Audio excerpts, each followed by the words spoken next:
You ace that interview and bam, you ask that question and suddenly the interviewer smile fades away.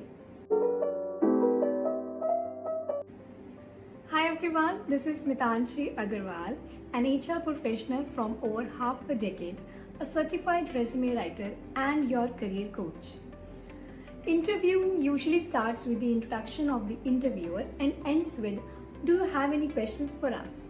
And today, I'm gonna reveal what the interviewer thinks when somebody asks smart versus cringe questions. And I would also help you to avoid looking desperate or clueless while asking this question to the interviewer. So let's just start. We interviewers don't ask this question by being just polite. We judge you on the basis of your curiosity. Do you really care about the role? Second, can you ask smart or relevant questions? Third, we look for red flags. Are you someone who is lazy or into gossip, or you have that sort of personality? And let me tell you one thing, when I take interviews, sometimes 90 to 95% of candidates ask me the same question. And that is, may I know the work culture of your company?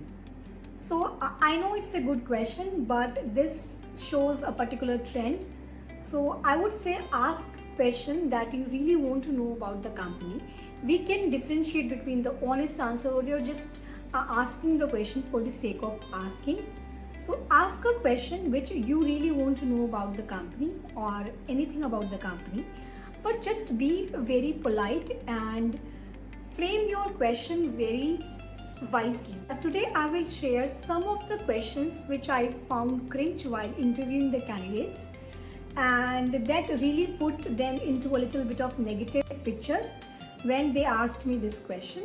And I will also tell you how can you ask those questions in a more appropriate way if you want to ask those questions at the end of your interview. Let's just start.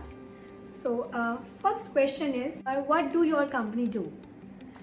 Yes, the candidates sometimes ask me this question also. So the interviewers usually thoughts are, do you even Google us? I get it. Sometimes you don't get the idea of what the company really do even after visiting their website or reading about them online. But if you will ask this question, that will paint a very wrong picture that you have not searched to know about the company.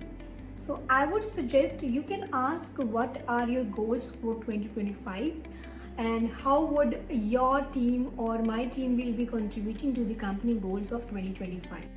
That will give you clarity what the company really do, and that will also make you look smart, that you are someone who is result oriented and want to see what is the company aiming for and you want to help them to achieve that goal. Moving on to the second question. So sometimes a candidate asks me, did I get the job? So desperate alert, this is not the appropriate question to ask. If you want to know, you can ask, may I know the further steps after this interview?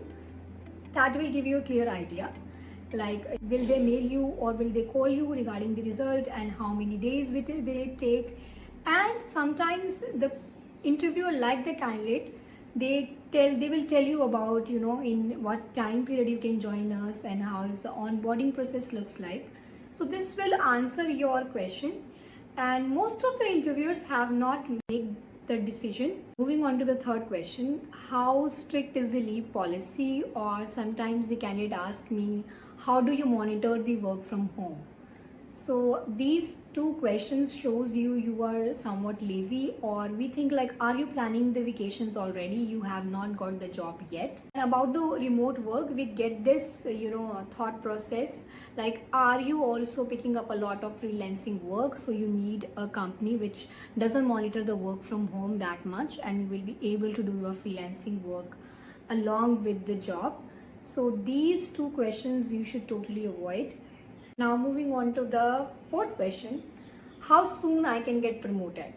So this question make interviewers think like you want to jump on a ship even before rowing. We get it, you are ambitious about it, but this is not the correct way to ask this question. So you can ask, what does the success looks like in this company in 3 months, 6 months, or even a year, in whatever time you want to have that promotion in your head or you want to grow. You can also ask about like what are the growth opportunities in this company, or do you support any certifications or the programs that will enhance the skill set. This shows your ambition, but promotion is not the right word to use to show your ambition. Now moving on to the last and fifth question. Why did the last employee of your company left? This will make you show a little bit of on the gossipy side. If you really want to know about the company culture or why, what are the employees think of the company, I think Glassdoor or connecting with someone on the LinkedIn is a better way to find it out. But this is not the question that should be asked at the end of the interview. Now let's move to some of the smart questions that you can ask after the interview. So the first question is, how would you describe the team dynamic here? You can say what is the favorite part of your working with your team. And second, what is the growth opportunities look like in this company? Third is, what is the leadership style of the person I would report to? And this will give a picture like you really want to know about the company culture and you want to adapt to it. And you can also ask some bold questions, especially if your profile is into business development. Based on our discussion, do you have any doubts that I can clear it off about me being fit to this role? Or you can also ask, is there something I can provide to you that is required from your side and that will help you to make the decision? These are little bold statements, but you're not directly asking them did you get the job or not, but you really want to clear the doubts, or if you want to put an extra effort, extra step to help them to make this decision. These are the questions that you can ask at the end of the interview, and I have also mentioned few more questions in the description box. Please check it out. And if you have any queries and questions, you can put down in the comment section, and I will see you in the next video.